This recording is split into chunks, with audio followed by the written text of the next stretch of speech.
आदरणीय योगी जी की सरकार उत्तर प्रदेश में है, कहीं कोई दंगे का नामो निशान तो है नहीं। बारूद के ढेर और हथियारों का जखीरा समाजवादी पार्टी के दौरान हुए दंगों का जिक्र करते हैं तो विपक्ष ये कहता है कि ये चुनाव से पहले ध्रुवीकरण की एक कोशिश होती है। पूरे समाज के जिम्मेदार लोगों को भी उन्होंने संबोधित किया है पर्सनल बैठा के एक तरह से, और कुछ टिप्स दी है, अब उन पर हम लोग काम करेंगे। नमस्कार, स्वागत है आपका न्यूज 80 पर। मैं हूं आपके साथ राहुल राणा और मीरापुर विधानसभा चुनाव को लेकर सियासी माहौल लगातार बना हुआ है और मीरापुर में सियासी माहौल को बनाने वाले अनिल कुमार जी हैं जिनको प्रभारी बनाया गया है। आज मुख्यमंत्री जी जब आए, मुझे लग रहा है मुख्यमंत्री जी भी आज भीड़ देखकर तो खुश हो गए होंगे। नहीं, आज हम धन्यवाद करेंगे मीरापुर की जनता का कि जितनी हम उम्मीद कर रहे थे उससे बढ़ के लोग आए हैं। और वैसे तो मीरापुर के जो क्षेत्र के लोग हैं, जो सम्मानित हमारे मतदाता हैं, यहाँ के लोग हैं, सभी समाज के लोग, वो पहले से मन बनाए बैठे हैं कि भाई इस बार जो है हमें बहन मिथिलेश पाल को विधानसभा भेजना है, पहले से मन बनाकर। लेकिन आज माननीय मुख्यमंत्री जी के आने के बाद, आदरणीय चौधरी जैन जी के आने के बाद में आज उन सब बातों पर मोहर लग गई। और मोहर इस बात की लग गई कि जिस अंतर से हम जीतने जा रहे थे पहले, अब एक बड़े अंतर से हम विधानसभा जीतने काम करेंगे। क्योंकि जब मैं शुरुआत में यहाँ मीरापुर पर कवरेज करने के लिए आया था तो अंदर से कई सारे विरोधी सुर सुने, लेकिन अब धीरे धीरे वो सुर सब शांत होते दिखाई दिए। भाई आपका इसमें बड़ा योगदान भी है क्योंकि आप लोगों ने सर्व समाज को इकट्ठा किया। मैं देख रहा था आप माइनॉरिटी के बीच भी आप लोग गए, आप लोगों ने आज बड़ी संख्या में यहाँ सभी लोगों को बुलाया। और जयंत चौधरी जी और जब सीएम योगी आदित्यनाथ बैठे थे तो मैं देख रहा था एक नरम और दूसरा गरम। देखो, ऐसा है, ये तो आप कह सकते हो, लेकिन मीरापुर की जनता का धन्यवाद करना चाहिए। उन्होंने मुख्यमंत्री जी का, आदरणीय चौधरी जैन जी का इतना सम्मान किया है। और आज बहुत सारी सही बात, सच्चाई मुख्यमंत्री जी चौधरी साहब ने कही है, ज़मीनी बातें उन्होंने कही है। पहले पिछले कार्यकाल में क्या क्या हुए, 12-17 के विषय में उन्होंने कहा है, ये सच्चाई है, लोग इसको आज तक भूले नहीं हैं। एक बड़ा दंश है।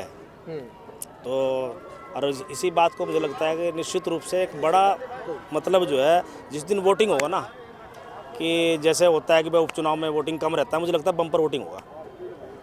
ये जो बारूद के ढेर पर हथियारों का जखीरा अब तक मैं चुनाव में सुन नहीं रहा था, लेकिन मुझे लग रहा है आज मुख्यमंत्री जी जब मंच पर इतनी बड़ी बात कहकर चले गए, ये जिक्र होगा। अब आप लोग नहीं, देखो, कहीं ना कहीं कुछ सच्चाई तो है। मान लो मुजफ्फरनगर में इतने बड़ा दंगा हुआ, जिस दिन से आदरणीय योगी जी की सरकार उत्तर प्रदेश में है, कहीं कोई दंगे का नामो निशान तो है नहीं। उस दिन के बाद कोई दंगा नहीं हुआ, कहीं छुटमुट कोई घटना हुई तो सख्ती से उन पर कार्रवाई की गई है। तो यही बात होती है। देखो, आम जनता ये चाहती है कि प्रदेश सरकार में आम जन सुरक्षित रहे। और आज जो है एनडीए की और जो राष्ट्रीय लोकदल की और जो भारतीय जनता पार्टी की सरकार है, इसमें एक आम जन है, हमारे माँ बहन है, वो अपने आप को सुरक्षित महसूस करते हैं। आम आदमी को सबसे पहले सुरक्षा चाहिए। काम काज तो आदमी को होते रहते हैं, और सुरक्षा इस सरकार में सुरक्षा मिल रही है, विकास भी हो रहा है, यही चाहिए। भागीदारी साझेदारी भी मिल रही है, सबसे बड़ी और क्या बात है। तो अब आप लोग किस तरह से मतलब देख रहे हैं आगे समीकरण आपको, जैसे आपने कहा कि बड़ा अब मार्जिन होने जा रहा है। देखो, माननीय मुख्यमंत्री जी ने स्टेज से जो बात कही वो है ही सार्वजनिक है। कुछ उन्होंने और अपने अनुभव को साझा करते हुए, चौधरी साहब ने अपने अनुभव को साझा करते हुए, जो विधानसभा के कुछ जिम्मेदार लोग, की वोटर्स जो जिम्मेदार थे, सभी समाज के जिम्मेदार लोगों को भी उन्होंने संबोधित किया है पर्सनल बैठा के एक तरह से, और कुछ टिप्स दी हैं, अब उन पे हम लोग काम करेंगे। उन्होंने कहा है कि हम लोगों को छोटी छोटी सभाएं, लोगों में जाने की आवश्यकता है।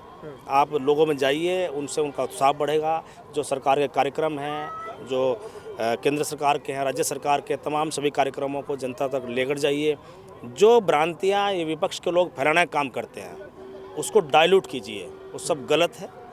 जो सही बात है, सही बात जनता के सामने लाइए, और निश्चित रूप से जब आप इस कार्यक्रम पर चलेंगे तो आप बड़े मार्जिन से इस विधानसभा जीतते हैं। एक आखिरी सवाल, जब मुख्यमंत्री जी मंच से बड़े बड़े बात जब करते हैं, बारूद के ढेर और हथियारों का जखीरा समाजवादी पार्टी के दौरान हुए दंगों का जिक्र करते हैं, तो विपक्ष ये कहता है कि ये चुनाव से पहले ध्रुवीकरण की एक कोशिश होती है। आपको क्या लगता है इस पर? ध्रुवीकरण की कोई कोशिश नहीं है।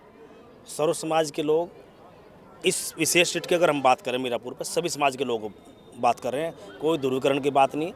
सभी समाज, अल्पसंख्यक समाज भी, मुस्लिम समाज भी राष्ट्रीय लोकदल को वोट कर रहा है, तो ध्रुवीकरण की कोई बात ही नहीं है। बहुत शुक्रिया बातचीत करने के लिए। और कैबिनेट मंत्री अनिल कुमार जी जीत का दावा कर रहे हैं। मेरे सहयोगी विश्वजीत कुमार के साथ मैं राहुल राणा, न्यूज़ 18 मीरापुर विधानसभा सीट।